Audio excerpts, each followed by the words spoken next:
Donald Trump's 20-point Gaza peace plan has garnered support from Israel, but Hamas still remains non-committal. Israeli Prime Minister Netanyahu has agreed to the proposal. Regional leaders, including Turkey's Erdogan, have praised Trump's diplomatic push for a ceasefire, hostage swaps, disarmament, and also transitional governance model. The global focus is on the viability of the Gaza peace plan. So next up, in an exclusive conversation with Times Now, Israel's ambassador to India, Reuven Azar, breaks down the plan, the risks, and also why India's role could be crucial. Here's that exclusive interview. We have with us the ambassador of Israel to India, Reuven Azar. Thank you, sir, for joining us on Times Now.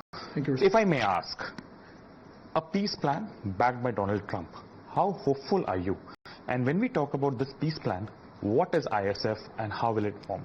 Well, first of all, it's not only backed by President Donald Trump. It's basically backed by the international community. We've seen Arab countries backing it. We've seen Muslim countries backing it. Gratefully, we've seen Prime Minister Modi backing it. So it gives us good hope that this international consensus would actually take us forward. Because in the past, Rishabh, people were trying to do shortcuts, and we paid a terrible price. Because into this vacuum, in the Gaza Strip, a terrorist force entered, and it created the 7th of October. We don't want to see that again. And we have now a common vision how to prevent that. And that's a good thing. Now, how it's going to look, it depends on the situation on the ground. We are trying to create a situation in which Gaza will be completely demilitarized. There are now forces that are already fighting Hamas, local forces. And the international community, led by President Trump, by Tony Blair and others, are looking forward to engage to local forces, to see that we can go on a path of reconstruction, to a path of de-radicalization, and I hope we achieve it. Ambassador, what if things go south and Hamas do not agree to this peace plan? What will Israel do from here on? Because we have seen an active combat for almost 2.5 years now, starting 13th of October 2023, and now, what if things go south is the major question that everyone is asking. Well, Prime Minister Netanyahu and also President Trump were very clear that if Hamas rejects this, Israel will be Israel will start to implement the program in the areas that it already freed.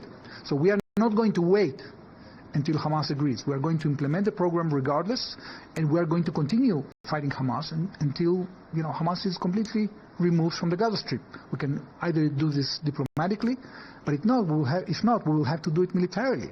We prefer to refrain from doing it militarily. I think we have a window of opportunity now, and we hope that Hamas will embrace it. Militarily, we have already lost about 65,000 Palestinians, and if military operations continue, more deaths will happen. And it also do not assure you that your hostages will be back.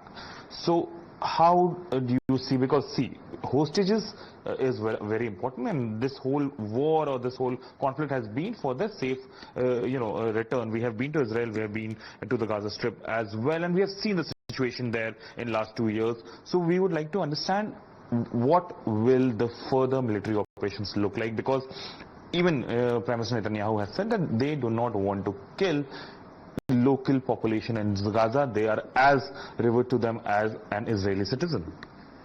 Well, we have seen, Rishabh, how Israel has operated now in Gaza City itself. We already have managed to evacuate 750,000 people out of Gaza because we want to refrain from hitting any uninvolved civilians. So Israel is going to continue this military operation as long as it is needed in order to get in control, unless Hamas accepts this plan. And then, of course, we can stop this war. My last question, sir. India and its support, how does Israel see it? We saw the Prime Minister's tweet earlier this morning. India has always been of an opinion that a sovereign Israel state and a sovereign Palestinian state with a well-defined border is a two-state solution that India agrees to, and India believes that things will get better if that happens. How does Israel see India's support? We have seen a lot of discussions between the two sides in the last 2 years as well. So here on, what is India's support that Israel wants?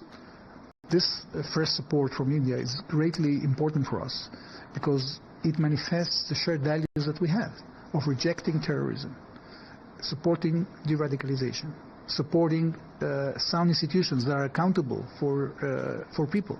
So in order to have a feasible self-Palestinian rule, you have to adhere to these principles of reform, and we are very grateful that India supports that. We have a common vision. Thank you.